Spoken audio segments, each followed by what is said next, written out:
Hi everybody, Sanbonani. Welcome to Reality Buzz TV, where we talk about all things reality TV shows and all things reality TV show stars.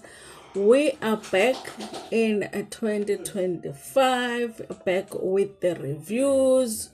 Listen, we're a little bit rusty, but not that rusty. Okay? Forgive me. Okay? They're watching soccer on the other side. So if you hear noises, someone is scoring a goal or someone is missing a goal. Okay? So listen, you guys, I want to talk about the second part. Actually, it's not that I'm talking about the second part of the reunion, but this is part two of me talking about the reunion as a whole. Okay, because there are things that are in part two that I've already spoken about, and there are things that are in part one that I'm only gonna talk about now. Okay. Number one, you guys, in part one of my review, I didn't talk about the presenter, okay? So, this is Nomsa from My Perfect or Our Perfect Wedding is hosting the reunion, okay? I loved Unomsa, you guys, and I didn't have any negative feelings about having her as a presenter. I want her to have that job, and I wanted her to be good at that job so that I don't have a single thing to say about her that is negative about her hosting the reunion, okay? But I have to admit, you guys, I had moments when I was like, really, I am missing Gedle's ex. You understand what I'm saying? I am missing somebody to say, oh, ma.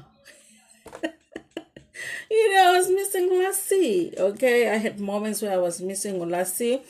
And you guys, I don't know, like, kunekhathi you feel like i-reunion ayijeli kahle. It's like, it's very, but in stagnant, like, focus kulo, and then beyingenayo nje leyo nto ukuthi flow, uyabona. So I definitely did miss ingoduso kababa Zuma, guys. I did miss, okay, but it's not like Nomsa is that bad, okay. She just has moments, okay. She just has moments. I love Nomsa as a person. Number two, the thing that I didn't talk about that I should have spoken about in part one is Katleho. Katleho mentions that she is dating somebody or seeing somebody that was on previous seasons, one of the previous seasons. So I was like, I hope it's not that pastor that has been getting arrested. I hope, I hope that it's not the pastor with the mug shots, okay? Because there is one pastor that has been on Pastor Once a Wife that has been getting arrested or something. I don't know, something about him scamming some people allegedly, honey. So I was like, whoever that is, Katlego, I hope it's not the pastor that has been behind the bars, okay? Because we don't want that for you. Anyway, you guys, when it comes to Katlego, remember at the beginning of the season, I did say that Katlego was a little bit too much, okay? She does say that it was a lot even for her to watch the show, which gave me the thing of maybe it is really like they edited her that way. She says that she was feeling uncomfortable watching it, almost like the show made it to be too much, okay? This is the thing about reality TV shows, you guys, is that yes, they can edit you a certain way, but they can never really make you say the things that you did not say. Maybe they can take the thing that you said here and make it seem like you said it here, but you still said it. So there is a part of that is her, the fact that all of us were feeling like she was a little bit too much. But even for herself, she feels like she was too much, but not really. She says that if you had to ask the other women, if they were honest, they would say that she wasn't too much, okay? I do feel like, you guys, Ukatlego was one of the real ones, though. Because everybody else now with part one and then part two of the reunion, I feel like people are now, like, we are seeing the side of them that we did not see during the show. But I feel like Ukatlego was one of those people that is still the same way that she was on the show. So I kind of feel like maybe she was the only one that was not trying to present this perfect picture for the pastor, okay?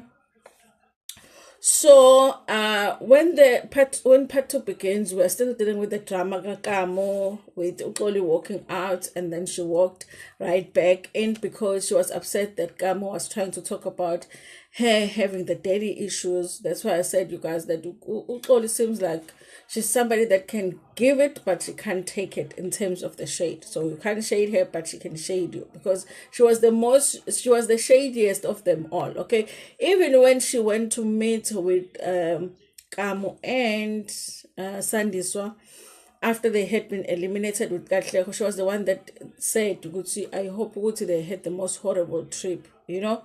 And then she went and sat and smiled at them. Okay. So she was one of the shady ones, but she doesn't want it coming her way. That's a part that I don't understand. I liked Ukoli for Pasta because I thought they liked each other, but I don't think they would have worked. Okay. I don't know what to Pastor Funumutonjan, but I funu peace or I funu question. It's like you just have to smile and be right next to him. That's all. You know, don't talk too much. Don't talk too much, okay? So, in part two of the reunion, we had the mama segment, which I've already spoken about, mentioning the baby mama and all that, which I liked, you guys. And the mama was looking beautiful, you guys. The mama was looking beautiful. I do think that the family already knew that the pastor was not going to choose anyone from the bunch, you guys. By the way, I do believe that the pastor is going to end up marrying the baby mama if he is not married to the baby mama already. Okay, now there are talks that pastor over there on Facebook at some point he posted Katleho. You know, he posted Katleho. It's funny because Pastor and Katleho got along, but the differences in their belief. They are both Christians, but they believe in two different things. Like pastor believes in madlozini, and then ukuthelwa ngenyongo, ukuhlaba, and all of that. Ngapha uKatleho is a born again Christian. Indaba zenyongo, what, believe, you know. But if you remove religion and spirituality, like they are two individuals that really do get along. So I do wonder, you guys, if there was a way that the two of them could make it work. It's just that what I do know about people that are born again, they can't, it's almost like they can't be next to you, be born again, and accept that you are not from, you know, they're always trying to convert you from whatever belief that you are in to theirs. So I feel like that would be the conflict. If they could let each other, if they could find a way to let each other do what each individual believe in, and they just meet in the union of Umjolo, maybe it could work. I really feel like Katleho really was feeling the pastor, and the pastor was feeling Katleho, even though Katleho moved on really fast. Because she has moved on, okay? Now, you guys, anyway, they were saying that Pastor at some point posted Katleho on Facebook. Pastor says that no, there was just him, you know, showing the dates that he had with Katleho was really great. They had a really good connection. So it was just his way of appreciating Ukatleho. Okay. Now remember that the pastor sat down with his mama and told his mama that he wishes he could bring somebody back from the elimination. And I thought he meant Oli, but he didn't mean Oli, he meant Katleho. And he's posting Katleho over there. Now, Katleho is sitting there saying that she is seeing a pastor from previous seasons. And I'm wondering, Pela, this season is also going to be previous now. So I was wondering, hey, isn't that maybe a white lie? Maybe Katlego no. Babies are actually seeing each other. I was just wondering, you guys.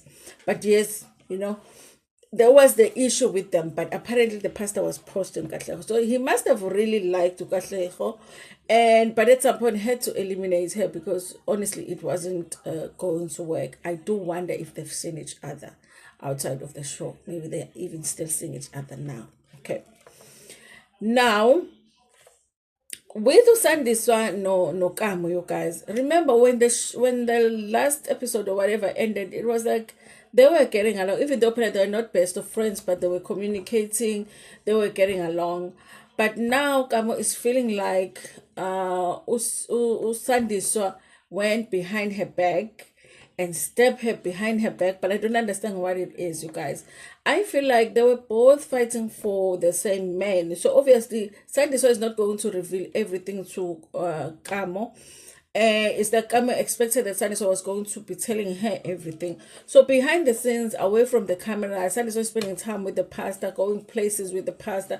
I don't know, there's a story about her going to Soweto. I'm like, honey, somebody needs to explain to me what was happening in Soweto. Why was Sandiso going to Soweto? And why is Kamo upset that Sandiso went to Soweto? Because I don't know what's happening, you guys. That part of it really like confused me. Because I couldn't. Maybe it's because I was watching the show during the holidays. I forgot some things, but I couldn't make it up with what is happening with the Soweto situation. So now at the reunion, Kamo is not getting along with Sandy. So in fact, nobody is liking Sandy. So, okay.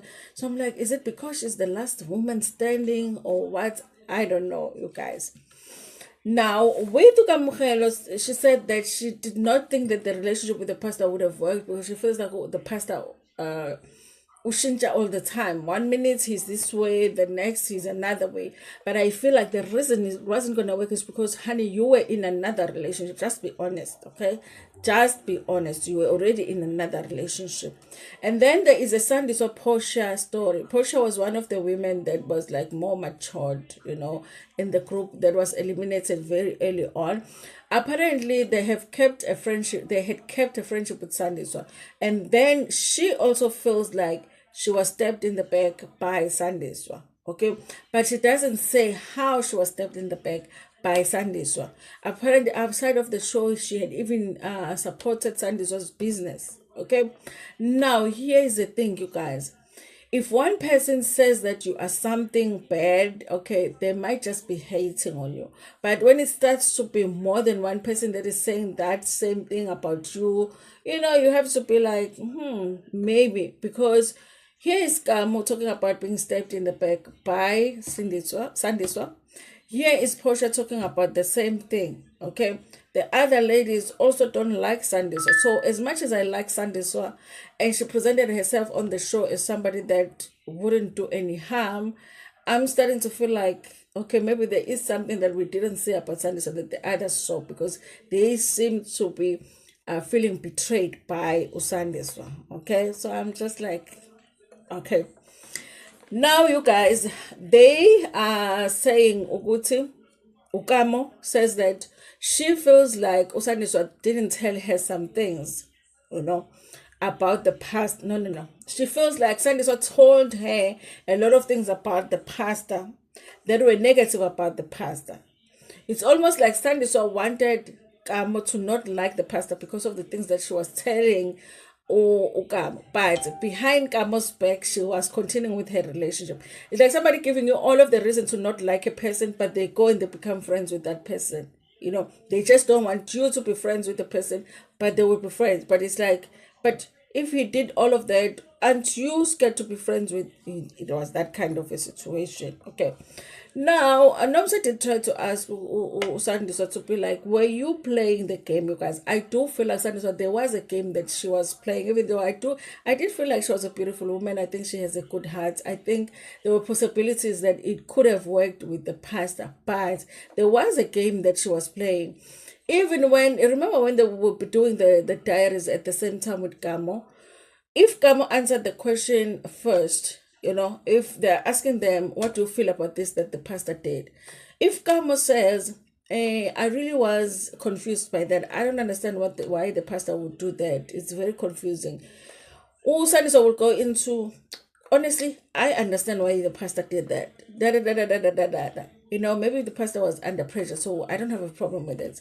So everything that Kamo would say she has a problem with, Usandisa would be coming out and saying, but I don't have a problem with that. So, from the wearing of the uniform at church, guys, because yes, the uniform is just uniform, but, everybody's going to be like, why do I need, if I visit you at home and you Nazareth,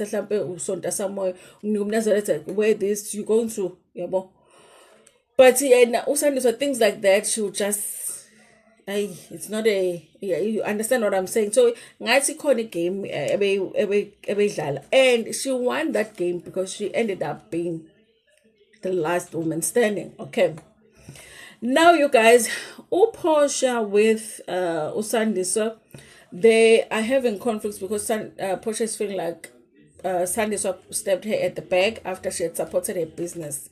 I was like, what is her business? I was like, I don't know enough about these women, you guys, to even understand this reunion, because I was like, what does Usandiswa do?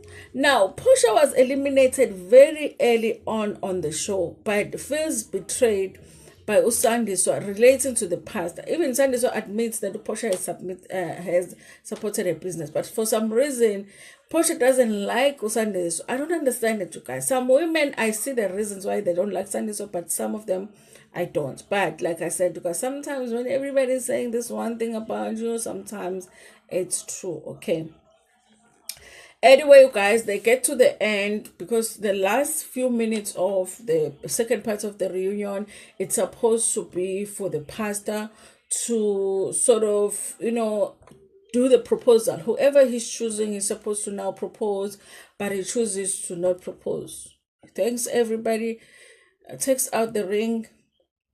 Ayivule, wayivala, wayifaka ephaketheni, wahlala phansi, wathi no, not today. Most boring thing, you guys. Like, I was like, like they always script certain things on reality shows. I'm like, they should have scripted this part, because it does not make sense for us to be watching a show called Pastor Wants a Wife, and at the end, Pastor is not even willing to try with a single person to see if they could be their wife. It doesn't make sense. That ending doesn't make sense on a show called Pastor Wants a Wife. I don't care what anybody says. Okay. Good for the women, because he's not going to be wasting any of their time. But it still doesn't make sense for us to watch a show called Pastor Wants a Wife and the pastor is walking away without a wife. It makes no sense. Okay. Anyway, you guys, that's all that I wanted to talk about on the second part of the show. I hope they do better, you guys, with this show the next season. Number one, the masquerade guy that looks like he really is looking for a wife, and also the masquerade guy that looks like he really wants to participate in the show. There were moments where I felt like Tabisa would rather be somewhere else than be part of the show, and that doesn't make sense, and that's not fair to the women for him to be there, but he looks like he doesn't even want to be there. It does not make any sense at all why he would still go on with the process. But again, there was the day. Anyway, thank you so much, you guys, for watching this video. Please like it before share it with your friends, with your family, and even with strangers.